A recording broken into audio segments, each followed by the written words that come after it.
Hello everyone, my name's Tim Hughes. I'm the Director of Communications for Spirit Invest. Today it's my pleasure to be speaking to Marc, who's the Managing Director of Warwick Wealth. Marc, a good day again. Today I'd like to talk to you a little bit about the role of a financial advisor. In today's world of AI and robo-advice and so on, and people having the ability to go online, which can be very, very positive, is there still a role for a financial advisor? Why and when would you use a financial advisor? What's your view on this issue? Thanks, Tim, and thank you guys for dialing in. I think it's a difficult question, and it's certainly very much dependent on each client and their goals and needs, etc. But I think the financial world has become increasingly complex, certainly over the past decade, with close on 4,000 different funds and fee classes out there, different asset management styles, different investment vehicles being available. Also from a tax planning and estate planning point of view, it's certainly not an easy world to navigate. And in my view, for most individuals out there to have a professional with them on that road, someone who's experienced, qualified, who knows what they're talking about, can certainly add a lot of value to a client.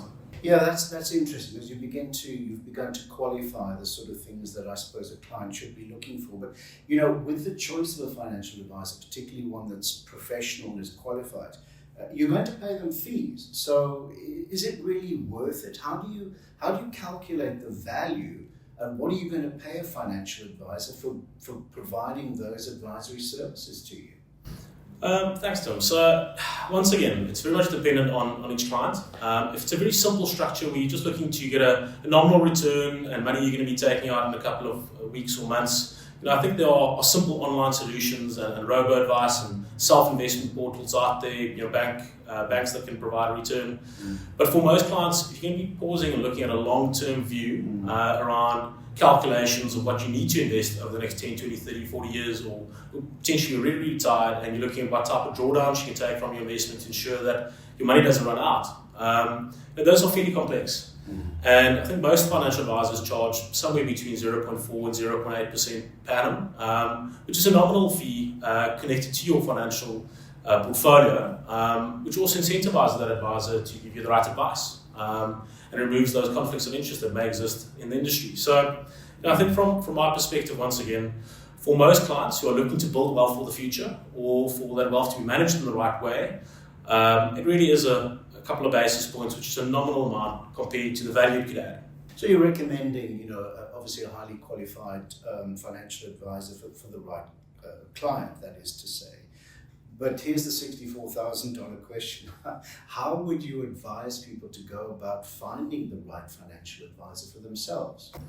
Very good question. So, I think the first port of call should be to look if the advisor is regulated. If they work at a qualified and experienced financial service provider company that's registered with the Financial Sector Conduct Authority and have a valid, what we call an FSP, Financial Service Provider number. I think that would be a good starting point. In order to go on a license and be a representative approved by the regulator, there are several checks and balances. There need to be key individuals that oversee what you do. There are supervision on whichever products you're advising on. A lot of the platforms out there, a lot of the product providers out there would have product-specific exams which you need to pass before you can actually go ahead and give advice on those products. And I think over and above that, you need certain continuous professional development points, certain qualifications. So there's a host of different checks and balances being done before you can actually become a qualified advisor. I would also still say there's value in experience. I think the financial advice world's probably changed a bit, where both qualifications and experience are quite important. You can also look at advisors that might be a CFP, which is a Certified Financial Planner, or has a postgraduate diploma in financial planning. I think that also generally adds quite a bit of value. But definitely check if they're regulated, check if they're qualified, check if they're experienced. And you can also contact the FSCA to inquire about these individuals. So I think it's an exceptionally important element before going down the road. I would also pause and look at a financial advisor and see what type of support they've got. I think it's an increasingly complicated world out there in terms of the different asset classes, the different funds, the unit trusts, the share portfolios, all the different products, the estate planning, SARS, all these different aspects. And I believe that often financial advisors that are in a structure where they can leverage from perhaps DFMs, which is a discretionary fund manager, or in a larger company where they've got colleagues around them that can oversee and assist, would provide me with a lot more comfort. I think, as usual, that's really excellent advice, Mark, and you touched on a point. Let's discuss that in our next video. Let's look at some of the investment vehicles and the complexity of the choice that's out there for clients. But let's wrap there. I think excellent interview, fantastic advice, and we hope that you found it of great value as well. Until next time.